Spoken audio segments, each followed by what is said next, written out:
kedua, keputusan Kepala Kantor Kementerian Agama Kabupaten Kalimantan Selatan nomor 191 tahun 2024 tanggal 22 Mei 2024 tentang dialog kerukunan negara umat Hindu se-Kabupaten Kalimantan Selatan Pelanggaran 2024. Waktu dan tempat kegiatan ini dilaksanakan selama 1 hari, yakni pada hari ini, hari Senin tanggal 10 Juni 2024. Terdapat di Wadiran Pura Pusat Desa Lalongatu, Kecamatan Landono, Kabupaten Kalimantan Selatan. Ini mohon maaf Pak Kandet, masih terdapat juga dikotomi antara pendatang dan penduduk asli. Ini tentu menjadi dalam tanda kutip ya perhatian khusus bagi kita semua. Bagaimana hal-hal yang kiranya bisa menjadi awal pemicu konflik itu bisa kita manajemen dengan baik agar apa yang sudah kita lewati bersama, menjaga kerukunan, menjaga hidup harmonis sesama warga Konawe Selatan ini bisa terpelihara dengan baik ke depannya.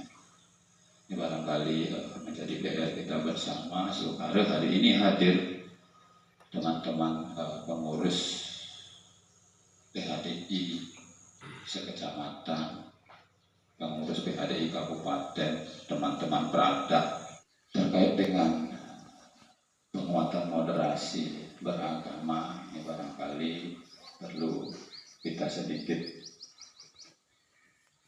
luangkan waktu Bapak Ibu.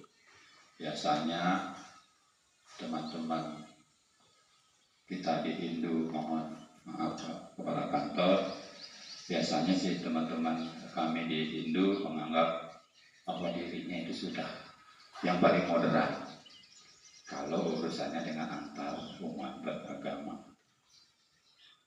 Dan memang kita harus akui, kita dalam hubungannya antar umat beragama, Hindu dengan Muslim, Hindu dengan Kristen, Hindu dengan Katolik, Hindu dengan Buddha, kita hampir sudah selesai dengan kata penguatan moderasi beragama itu.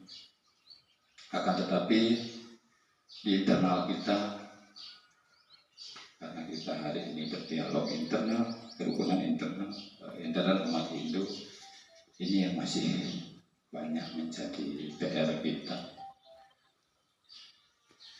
Bahwasanya pelaksanaan keagamaan kita di internal kita masih ada beberapa hal yang perlu kita kuatkan terkait pelaksanaan. Jaga kerukunan tentu harus diawali, harus berangkat dari internal masing-masing umat beragama, dan kita sebagai umat Hindu, sebagai bagian daripada warga negara Republik Indonesia, ya tentu menjadi sangat penting melakukan dialog seperti ini, seperti apa yang disampaikan oleh Pak Mas tadi, bahwa hal-hal yang terjadi di semua agama, termasuk di agama Hindu, ya, pasti ada di antara kita yang masih memiliki sifat atau pandangan yang kadang-kadang merasa lebih di atas yang lain.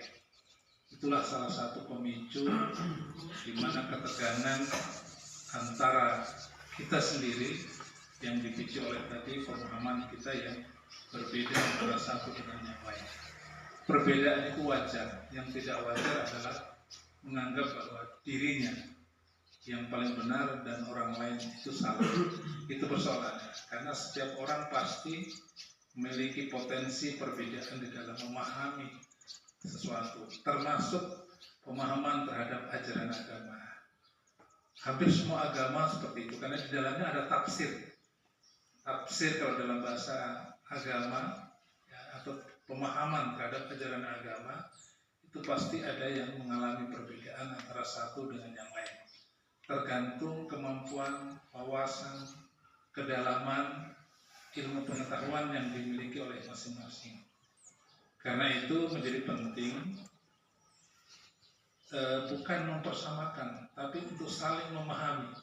Kalau mau disatukan pemahaman itu juga sulit, karena tadi kita punya tingkat kecerdasan yang berbeda, tingkat pengetahuan kita yang berbeda, sehingga untuk menyatukan pemahaman itu juga agak sulit.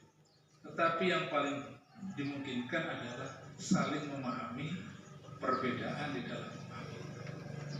Karena itu setiap agama ada potensi, ya, termasuk kami di Muslim, antara yang satu dengan yang lain dalam persoalan tata cara ibadah saja, kami kadang-kadang, ya bukan kadang-kadang, memang ada pemahaman yang berbeda. Nah, karena itu dengan adanya pemahaman atau saling memahami perbedaan, insya Allah tidak akan terjadi ketegangan di dalam pelaksanaan ibadah.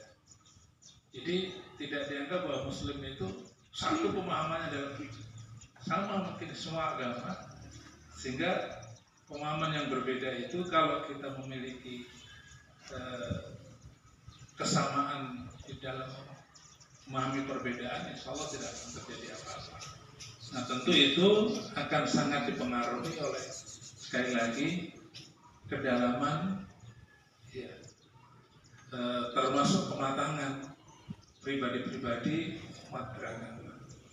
Jadi itu penting dengan selalu memberikan pengetahuan, pendidikan, terutama bagi anak-anak generasi muda kita terhadap ajaran agama, sehingga mereka tidak hanya sekedar tahu karena mengikuti saja ajaran orang tua, tapi mereka memahami agama karena berdasarkan ilmu pengetahuan yang dia pelajari.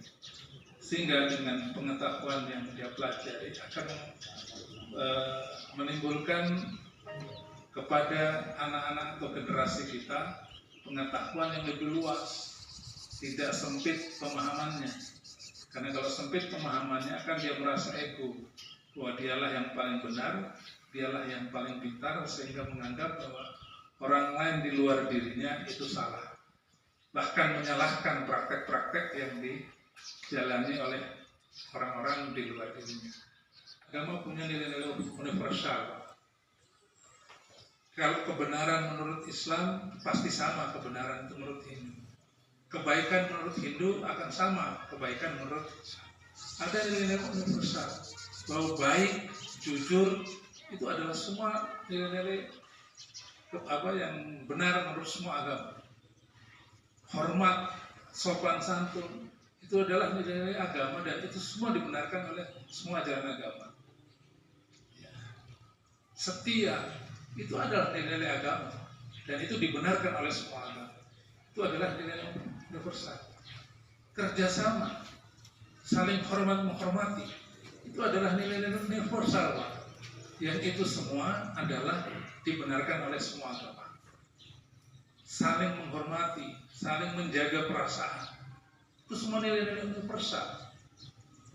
Menjunjung tinggi nilai-nilai kemanusiaan, itu adalah nilai universal dan itu semua dibenarkan oleh semua agama. Karena itu ada beberapa pilar di dalam moderasi beragama. Pertama adalah anti kekerasan. Jadi semua agama itu mengajarkan anti kekerasan. Tidak ada ajaran agama itu yang menghalalkan membunuh orang lain. Tidak ada. Tetapi ada tafsir orang yang salah menafsirkan ajaran agama, yang menganggap bahwa membunuh orang lain itu bagian dari pengabdian kepada agama. Itu adalah salah tafsir. Ya, dengan bahasa saya adalah bersilaturahmi itu semakin memperkuat, ya, hubungan ikatan kita antara satu dengan yang lain. Perbedaan itu kalau bisa sering kita dialogkan, ya, akan tidak terjadi salah tafsir. Kadang-kadang perbedaan itu menjadi besar.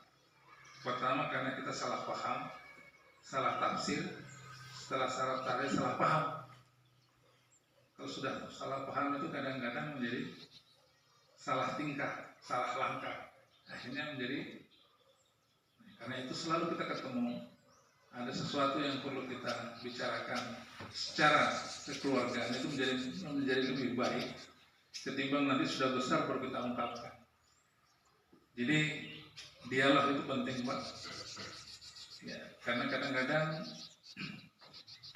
persoalan itu kalau dibuat semua formal, malah biasanya menjadi besar. Kalau ada masalah kecil, lalu kadang-kadang kita selesaikan di warung kopi, kita sambil ngobrol minum kopi, itu banyak cepat selesai. Daripada kadang-kadang difasilitasi oleh orang banyak, Padahal itu persoalan kecil. Ya. Jadi karena itu komunikasi itu menjadi penting dalam menyelesaikan setiap persoalan, apalagi persoalan keumatan.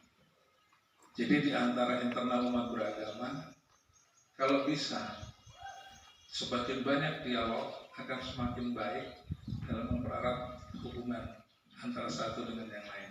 Terutama tadi antar organisasi, meskipun sama-sama kita di Hindu kan ada beberapa organisasi. Kadang-kadang si anak punya kemauan ini, ya, tapi si induknya mungkin berbeda pandangannya.